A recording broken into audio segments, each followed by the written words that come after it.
Shalom saudara-saudara terkasih. Hari ini kita akan merenungkan firman Tuhan dari Yohanes 4 ayat 20 sampai dengan ayat yang ke-25 atau 26. Saya akan bacakan firman-Nya terlebih dahulu.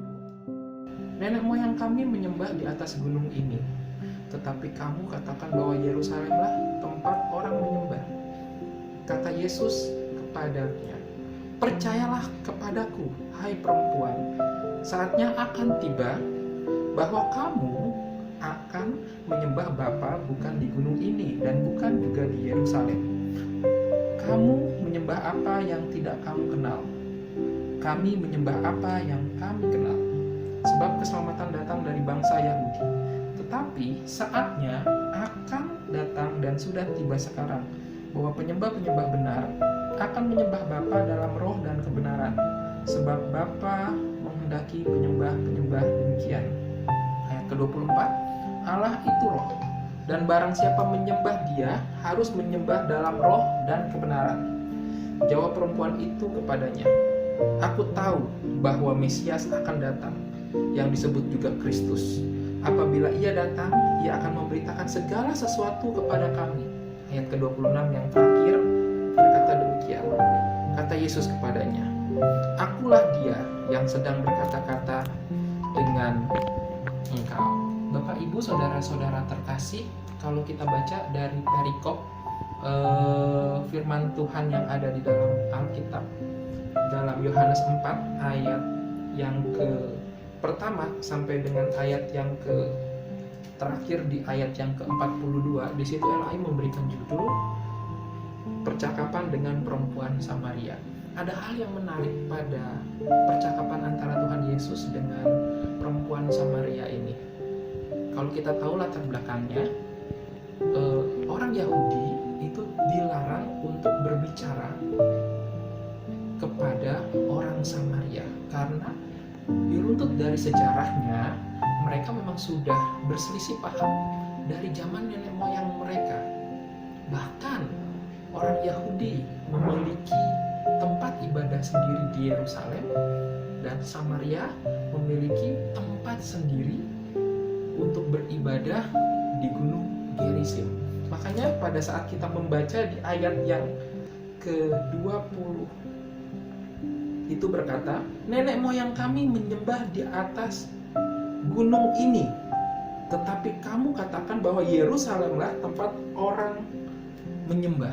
Di sini berbicara tentang orang Yahudi yang memiliki tempat ibadah sendiri dan orang Samaria yang juga memiliki tempat ibadah versinya sendiri.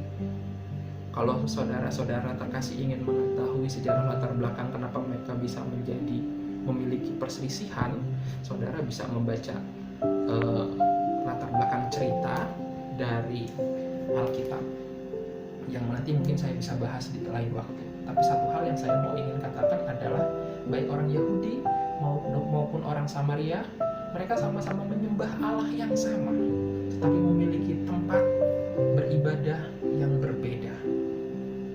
Waktu orang Yahudi datang kepada orang orang Samaria, biasanya mereka akan berusaha untuk tidak saling kontak karena permasalahan dari latar belakang mereka.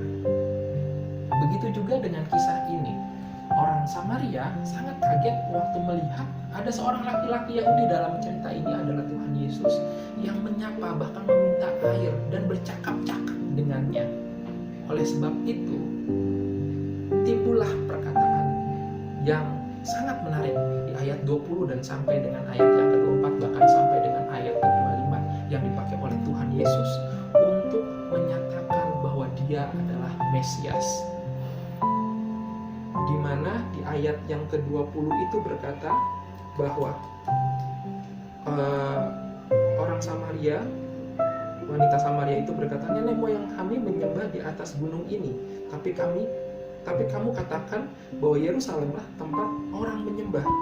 Di situ Tuhan memasukkan satu ajaran yang menarik yang membuat saya mendapatkan rema di sana di ayat yang ke-21. Kata Yesus kepadanya, "Percayalah kepadaku, hai perempuan, saatnya akan tiba bahwa kamu akan menyembah Bapa bukan di gunung ini, dan bukan juga di Yerusalem. Kamu menyembah apa yang tidak kamu kenal. Kami menyembah apa yang kami kenal. Sebab keselamatan datang dari bangsa Yahudi. Tapi saatnya akan datang dan sudah tiba sekarang bahwa penyembah-penyembah benar akan menyembah Bapa dalam roh dan kebenaran." Jadi Tuhan Yesus mau berkata bahwa nanti pada waktunya tidak ada lagi ibadat atau penyembahan baik di Yerusalem ataupun di Gunung Gerizim. Tetapi pada saat akhir zaman nanti, penyembah-penyembah yang benar itu bukan berbicara tempat, tetapi berbicara tentang bagaimana cara menyembah secara roh dan kebenaran. Maka di dalam ayat yang ke-24 dikatakan demikian, Allah itu roh, dan barang siapa menyembah Dia harus menyembah dalam roh dan kebenaran. Ini adalah satu hal yang sangat menarik buat saya waktu saya mendalami ayat firman Tuhan ini. Karena kenapa? Ternyata Tuhan sendiri berkata, pada saat kita melakukan ibadah, pada saat kita melakukan penyembahan, yang utama itu bukan tempatnya. Yang utama itu bukan berbicara tentang liturginya, tetapi berbicara tentang spiritualnya atau rohnya. Penyembah-penyembah yang benar itu adalah penyembah-penyembah yang menyembah di dalam roh dan kebenaran. Kita coba telusuri kata ini. Di dalam bahasa aslinya, kata roh di sini berasal dari kata pneuma. Di ayat yang ke-24 itu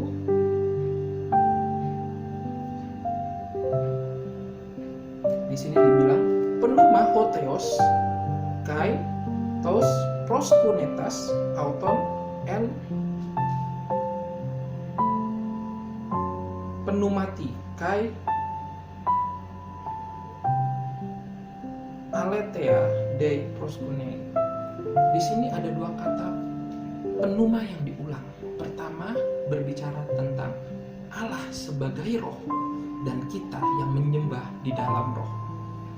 Allah sebagai roh berbicara tentang bahwa Allah itu adalah Allah yang tidak terbatas, Allah yang tidak terikat ruang dan waktu, dan Dia adalah Allah yang maha hadir dimanapun